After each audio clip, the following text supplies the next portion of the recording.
বন্ধুরা, আশা করি তোমরা সবাই ভালো আছো। তোমার চ্যানেলে তোমাদের সবাইকে স্বাগতম। তো আজ আমরা আলোচনা করব সেটা হচ্ছে আমাদের সাহিত্য সঞ্চয়ন। তো এই সাহিত্য সঞ্চয়ন বইয়ের একটা গুরুত্বপূর্ণ বিষয় রয়েছে, সেটা তোমরা সবাই জানো, যেটা হচ্ছে আমাদের নাটক। নাটকটা কি? সিরাজদৌল্লা নাটক, শচীন সেনগুপ্তর, পৃষ্ঠা নম্বর 83 পৃষ্ঠা। তো এই নাটক থেকে আমাদের পরীক্ষাতে 4 মার্কের প্রশ্ন লিখতে হয়। কটি? একটি লিখতে হয়। পরীক্ষাতে আসে কটি? দুটি প্রশ্ন। এর আগের বার অর্থাৎ 2024 সালে কি প্রশ্ন এসেছিল? 2024 সালের প্রশ্ন আমার হাতেই রয়েছে, আমি একটু আগে প্রথমে বলে নিই।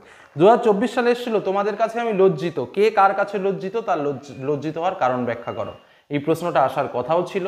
আমরা কয়েকটা প্রশ্নের মধ্যে সাজেশনেও এই প্রশ্নটা তুলে ধরেছিলাম।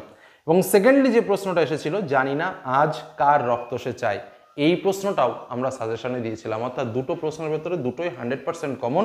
আমরা এর আগের বছরে যে সাজেশন তুলে ধরেছিলাম, মাত্র 7-8টা প্রশ্ন দিয়েছিলাম, তার মধ্যে এই প্রশ্ন দুটোই কিন্তু কমন পেয়েছে।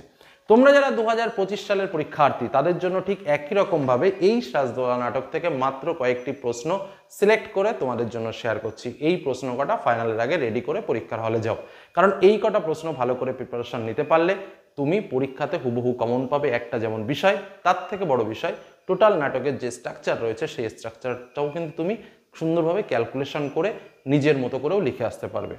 আর পাঠ্য বই পড়াটা হচ্ছে সব থেকে বেস্ট। পাঠ্য বই অর্থাৎ আমাদের যে নাটকটা রয়েছে, সিরাজদৌল্লা নাটকটা একটু বড়, কিন্তু তোমাদের আমি বলবো যে অন্তত পক্ষে 3-4 বার বা 5 বার রিডিং পড়ো। অন্তত রিডিং, জাস্ট রিডিং, এর থেকে বড় ওষুধ আর পৃথিবীতে নেই। সেটা রিডিং পড়ো। আর আমি যে প্রশ্নগুলো তোমাদের সামনে শেয়ার করছি, এগুলো একটু প্র্যাকটিস করো, কারণ এগুলো যে শুধুমাত্র একটুখানি প্র্যাকটিস সেটা কিন্তু নয়। মনে রাখবে, এই একটুখানি প্র্যাকটিসেই কিন্তু তোমার ওই যে 4 মার্ক বললাম, সেই 4-এর মধ্যে 4 তোমাকে নিতে পারে, কারণ প্রশ্ন কিন্তু একদম হুবহু কমন আসবে। বোঝা গেল কি বললাম? তোমাদের বলে রাখি, ইতিমধ্যে সংলাপ, প্রতিবেদন, তারপরে তোমার রচনা, তারপরে তোমার কোনি এবং অন্যান্য বিভিন্ন বিষয়ের ইম্পর্টেন্ট প্রশ্নের যে সংকলন বা সাজেশন তোমাদের সামনে শেয়ার করেছি, সেগুলো কিন্তু চ্যানেল প্লেলিস্টে রয়েছে, তোমরা গিয়ে দেখে নিতে পারো। আর যে প্রশ্ন আজ তোমাদের জন্য শেয়ার করছি, অবশ্যই ফাইনালের জন্য রেডি করো। অন্তত নাটক থেকে এই প্রশ্ন কটা পড়লেই কিন্তু তোমরা পেয়ে যাবে একদম হুবহু কমন 4 মার্কের প্রশ্নটা। তো চলো দেখে নেওয়া যাক প্রশ্নগুলো। তার আগে বলবো, চ্যানেলটাকে অবশ্যই সাবস্ক্রাইব করে রেখো। চলো তাহলে দেখে নেওয়া যাক কয়েকটা প্রশ্ন, যে কটা প্রশ্নের মধ্যেই তোমাদের মাধ্যমিক 2025 পরীক্ষায় নাটক থেকে যে প্রশ্ন আসছে সেই প্রশ্ন। বন্ধুরা, তাহলে পরপর দেখে নেওয়া যাক মূল ইম্পর্টেন্ট প্রশ্নগুলো। তবে যে কটা প্রশ্ন বলছি, মোট তোমাদের জন্য 10টা প্রশ্ন বলছি। মনে রাখবে, 4 মার্কের প্রশ্ন আমাদের পরীক্ষাতে লিখতে হবে, আমাদের দুটো প্রশ্ন আসবে। তো যাই হোক, নাটক তোমরা অনেকেই কিন্তু পড়ে নিয়েছো, আশা করি যে সবাই পড়েছো, কারণ পরীক্ষা সামনেই। তো এই মুহূর্তে দাঁড়িয়ে আমরা ঠিক যে কটা প্রশ্ন তোমাদের বলছি, কটা প্রশ্ন খুব ভালো করে প্র্যাকটিস করো। একদম প্রথম যে প্রশ্নটা তোমাদের বলবো, সেটা হচ্ছে, ওখানে কি দেখছো মূর্খ, বিবেকের দিকে চেয়ে দেখো, একথা কে কাকে বলেছেন, বক্তব্যটি ব্যাখ্যা করো। খুব ইম্পর্টেন্ট প্রশ্ন। দ্বিতীয় প্রশ্ন যেটা বলবো, আশা করছি একটা প্রশ্ন তোমাদের এবছর লিখতে হবে 2025 সালে, একদম পরিষ্কার বলছি। এই দুদাগের প্রশ্নটার মধ্যেই তোমরা পাবে। সেটা কি? সেটা হচ্ছে সিরাজউদ্দৌলা অথবা ঘসিট বেগমের চরিত্র। খুব ইম্পর্টেন্ট কিন্তু এবছর, বলে রাখলাম।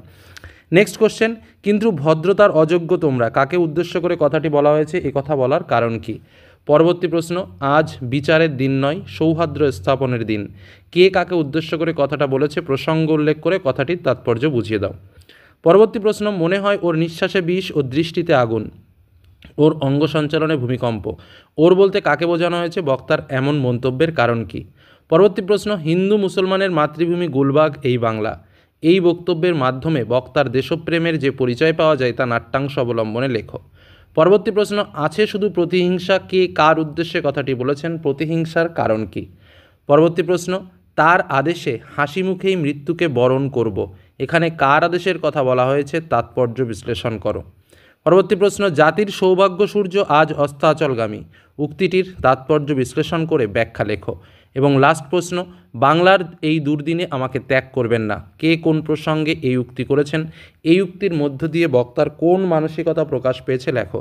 দেখো, সর্বমোট তোমাদের জন্য এই সিরাজদৌল্লা নাটক থেকে মোট 10টা সিলেক্টেড প্রশ্ন শেয়ার করলাম, এবং আশা রাখছি এই 10টা প্রশ্নের ভেতরে একটা তো প্রশ্ন তোমরা তো ইজিলি কমন পাবেই, এমনকি দুটোর মধ্যে দুটোই কমন পাবে।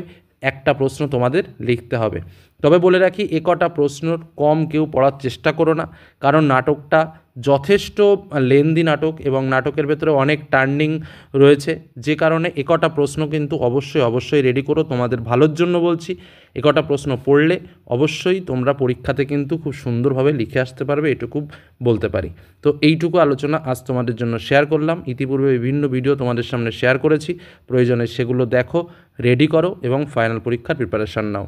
এই বলে আজকের মতো শেষ করছি। ভালো থেকো, সুস্থ থেকো, সাবধানে থেকো। ধন্যবাদ।